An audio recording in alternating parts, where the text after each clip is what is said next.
Alex Weaver here, joined by Mamba Smith at Talladega. And in case you missed it, the NASCAR Cup Series had a heck of an overtime finish. Yeah. But the thing that I was surprised about on this super speedway is the cautions were on pit road. We saw the brakes lock up with drivers having to cut that speed so quickly to get onto pit road here at Talladega.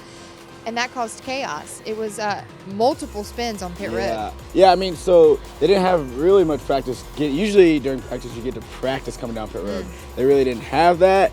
And that first one, you know, you really want to be cautious. And I think a couple of guys like Briscoe, Reddick, they kind of came in a little hot, and it really bit them early on in the race. Yeah. But for me, as we always know, the aggression here at Talladega towards the end of the race is usually who wins. It kind of not worked out because the aggressors were the 23 and the 12, and neither one of those guys win as they get together in turn 2. Yeah. Were we surprised that the best friends have throw some blocks out there? All bets are off, right? When you come to a super speedway, you're going for a win. You don't care who's friends. Look, at the end of the day, you bring your friends to the racetrack. That means the ones that wear the same suits as you do. And those guys, yeah, they love each other and they want to race hard and they don't want to wreck each other, but things happen. You got to do what's best for you. You got to put bread on your table. We also know that these super speedways, it's the power of numbers. You have not just friends that you bring to the racetracks, you have friends on the racetrack as well. You want to work with your teammates, the manufacturers.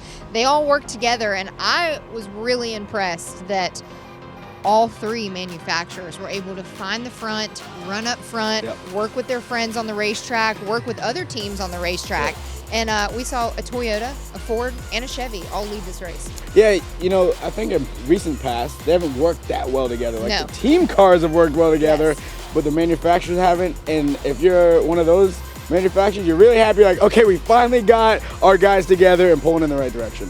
All right, Talladega, you always put on quite the show. It was a rowdy party here. It was. And pun intended, Kyle Busch won the race. We'll be back for Talladega, and this time it'll be a playoff race when we head back in the fall. So a little bit different territory and a little bit different circumstances on the line. But Talladega, we enjoyed you.